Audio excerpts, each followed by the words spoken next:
ایک بات بڑی ضروری ہے، وہ میں نے آپ سے ضرور کرنی ہے۔ ایک آیت ہے قرآن پاک کی سورت بقرہ پہلا سپارہ آیت نمبر 120۔ اللہ تعالیٰ نے ایک حد بیان کر دی، فرمایا وَلَن تَرْضَىٰ عَنْكَ الْيَهُودُ وَلَا النَّصَارَىٰ حَتَّىٰ تَتَّبِعَ مِلَّتَهُمْ۔ فرمایا یہ یہودی اور عیسائی تم سے ہرگز راضی نہیں ہوں گے۔ یہ قرآن ہے اور سادہ ترجمہ تفسیر کی بھی ضرورت نہیں۔ یہ معاہدے کر لیں، محبت کے وعدے کر لیں، یہ تم سے راضی نہیں ہوں گے۔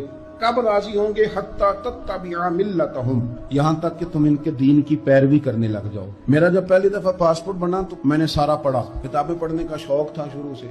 اس کے ہر صفحے پہ لکھا ہے کہ سوائے اسرائیل کے، یعنی آپ پوری دنیا میں یہ سبز ہلالی پاسپورٹ لے کے جا سکتے ہیں، خبردار اسرائیل آپ یہ پاسپورٹ لے کے نہیں جا سکتے۔ یعنی اتنی نفرت کسی ملک سے کہ اس پر لکھ کے چھاپ دیا ہر صفحے پر کہ یہ پاسپورٹ سوائے اسرائیل کے ہر ملک کے لیے کارآمد ہے۔ میرا سوال ہے عرب کے ان لیڈروں سے جنہوں نے اسرائیل کے ساتھ معاہدہ کیا، مجھے بتاؤ تمہیں فلسطین کی بیٹیاں بھول گئی نا ساری کی ساری؟ تمہیں وہ ماں بھول گئی نا جو مسجد اقصی کے دروازے پہ کھڑی ہو کے چیخیں مارتی تھی اور کہتی تھی کوئی علی کو خبر کرو کہ میری بچیاں قید میں ہیں؟ بھول گئی؟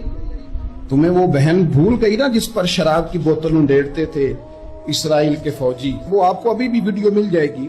وہ انڈیلتے تھے شراب کی بوتل، اسے پکڑتے تھے، دست درازی کرتے تھے، اور وہ بیٹی کہتی تھی یا رحمت للعالمین۔ بھول گیا تمہیں وہ سارا کچھ؟ تم نے ایک منٹ لگایا اور تم معاہدہ کس سے کروا رہے ہو؟ امریکہ کے صدر سے؟ اتنا ظلم کیا تم نے، اتنا قاتل کے ساتھ معاہدہ؟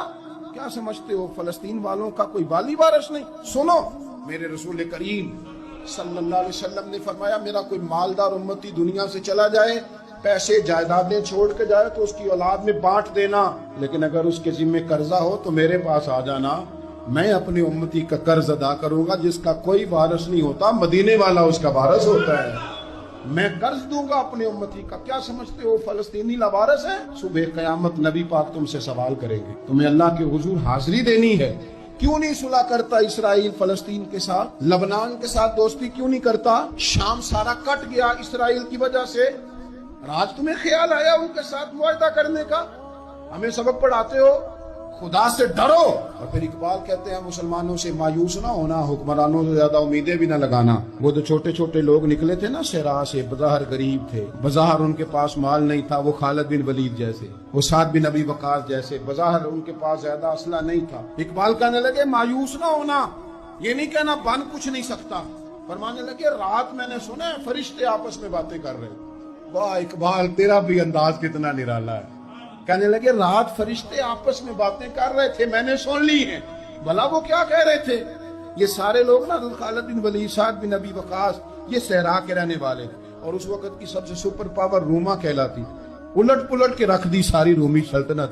تو اقبال کہنے لگے رات فرشتے آپس میں باتیں کر رہے تھے کہ سنا ہے پاکستان کے، ہندوستان کے مسلمان جوان مایوس ہو گئے۔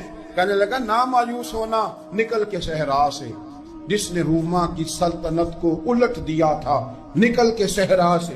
گرمی دیکھو اس شیر کی، ولولہ دیکھو اس مرد کا جو مصور پاکستان ہے، نکل کے صحرا سے جس نے روما کی سلطنت کو الٹ دیا تھا۔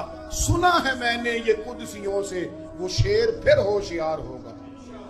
وہ کل باتیں کر رہے تھے کہ بہت سارے ان میں سے پھر جاگ گئے اور بڑی جلدی وہ بلاک بنائیں گے۔ سنا ہے میں نے یہ قدسیوں سے کہ وہ شیر پھر ہوشیار ہوگا، وہ آئے گا میدان میں، نکلے گا، اور انشاءاللہ یہی چراغ جلے گا تو روشنی ہوگی۔ نبی پاک صلی اللہ علیہ وسلم نے فرمایا مسلمان ایک جسد واحد کی طرح، ایک جسم کی طرح، ایک حصہ تکلیف میں ہو تو دوسرا اس کی درد محسوس کرتا ہے۔ انسان کے وجود کے اندر سب سے قیمتی اس کا دماغ ہوتا ہے، اسی سے سوچتا ہے، اسی سے وہ عمل کرتا ہے، اسی سے منصوبہ بندی کرتا ہے، اسی سے وہ مومن ہوتا ہے، اسی سے معاذ اللہ کافر ہوتا ہے۔ اور وجود کے اندر جس کو درجے کے لحاظ سے بولنے میں بعض اوقات کم درجہ سمجھا جاتا ہے وہ پیر ہوتے ہیں۔ اور تو میری ٹھوکر کے بھی قابل نہیں، میں تجھے جوتے کی نوک پہ، پیر کی نوک پہ بھی نہیں سمجھتا۔ ہم یہ کہتے ہیں محاورتاً کہ تو پیروں کے قابل بھی نہیں، یعنی سب سے اعلیٰ درجہ دماغ کو دیا، دل کو دیا، اور سب سے ہلکا درجہ پاؤں کو دیا۔